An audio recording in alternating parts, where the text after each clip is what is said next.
Felicity Ward, and yes, this is an adventurous choice of trouser.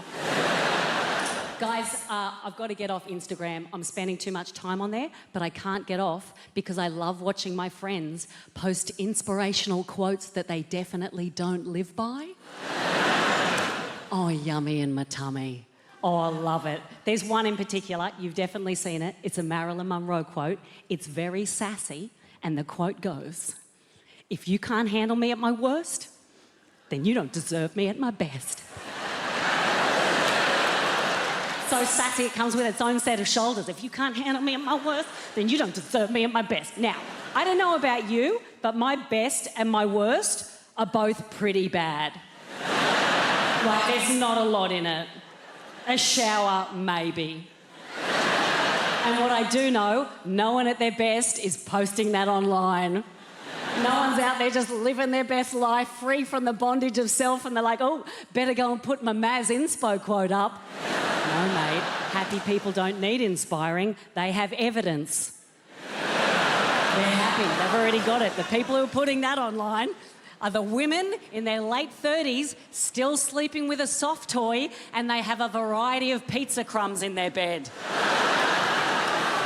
Me, that's who I'm talking about, me. If you can't handle me, what's that? Well, that's ham and pineapple, that's what that is. And I don't like inspiring stories anyway. Like, I take other people's success as a personal attack. So what I've done is I've taken these inspirational quotes, I've given them a remix, so they're not inspiring anymore, they're just within reach, yeah? So my version of the Marilyn Monroe quote is, "If you can't handle me at my worst, then we have something in common." Or this one, "The journey of 1,000 miles begins with a single step, and then like a million more steps. Why not get an Uber?" I don't get it. I don't get inspiration culture. People are obsessed with it. I saw this guy the other day. He had a tattoo on his arm and it said, "The pain I feel today is the strength I feel tomorrow." How about tone it the fuck down, mate? We're all just trying to get through the week, yeah? Just a bit intense for a Wednesday. You know what I'd like to see? A big muscly dude with a tattoo on his arm that just said, "Pretty scared, actually." Or just a woman with "hungry" written on her neck. Yes, I've been hungry, I can relate to that. Or just a 50-year-old dad who's let his body go and on his chubby little tummy's got a tattoo that says, "This'll have to do." Shout out to my fat dads.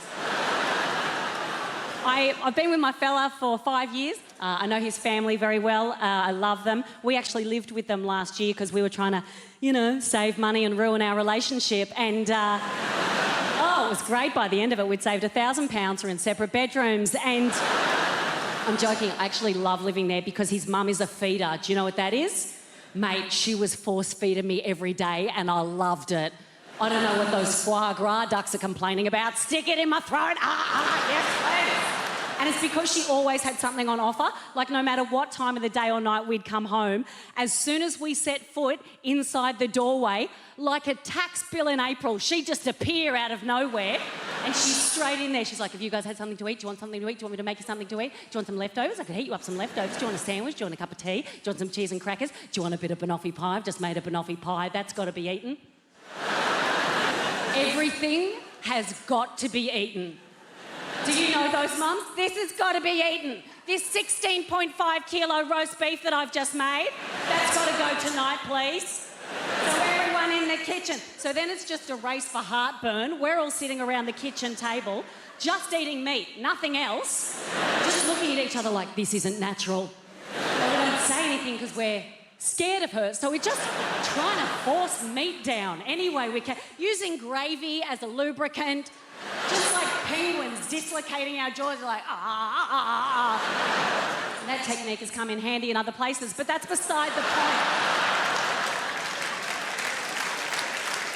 If you want to give me a round of applause for a blowjob, that is your prerogative. Yes, yeah, let's give it up for BJs, right? Yes, sir. There was actually a very good reason that we moved out of our in-laws' house, and that is because we got married. I got married, And, yeah, sure. BJ man, not clapping.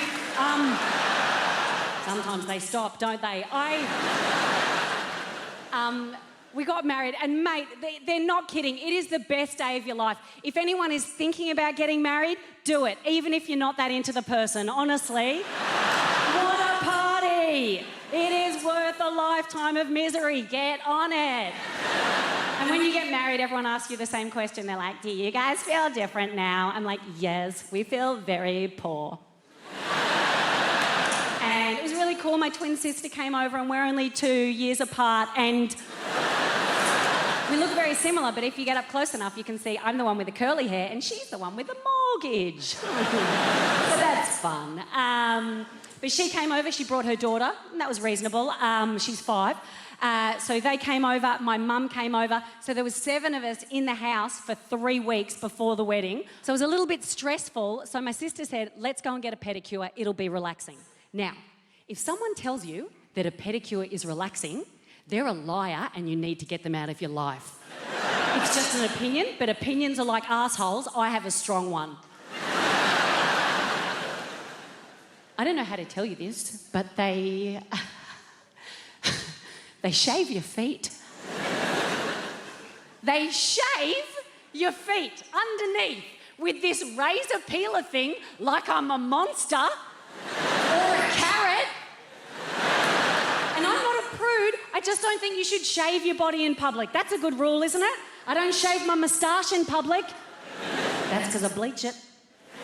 I'm kidding, that's my anus. So what they do is they lull you into a false sense of security, they put you in a comfortable chair and they bathe your feet like they did to Jesus before they killed him, and then the woman that's giving the pedicure with the pedophile, I don't know what she's called. Is she called a pedophile? I don't know. Her face disappears below the horizon of your toes, like the last sunset on Hope, and her face is replaced with a blizzard of foot skin. It is disgusting. She's like Edward Scissorhands on an ice sculpture down there. Like, I went into a stress coma. I mean, she's got a razor in her hand. What if she mucks this up? I use my feet almost every day. I didn't even know if she was a qualified pedophile. Music's very important to my husband and I, and we were trying to figure out what song to play once the ceremony was over. And originally, is 100% true, we were going to go with the Jurassic Park theme song. Great movie, great bit of music, right? And imagine just signing your wedding certificate and then just walking out to that. Epic, right? So we're tossing up between that and Signed, Sealed, Delivered by Stevie Wonder, cute. And we're going back and forth and back and forth. We couldn't make up our mind. And then my husband offered up this suggestion. He said, why don't you walk in to the Jurassic Park theme song?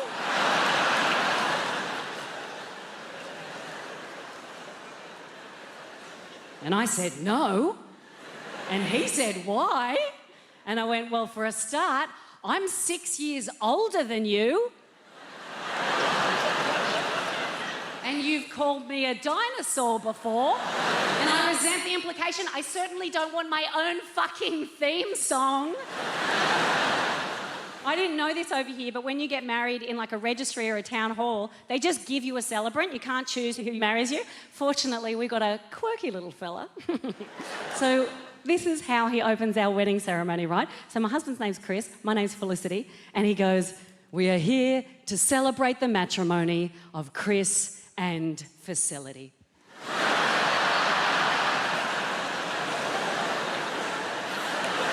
Which very much set the tone for the day, if not our entire lives together, because my husband has absolutely married a toilet.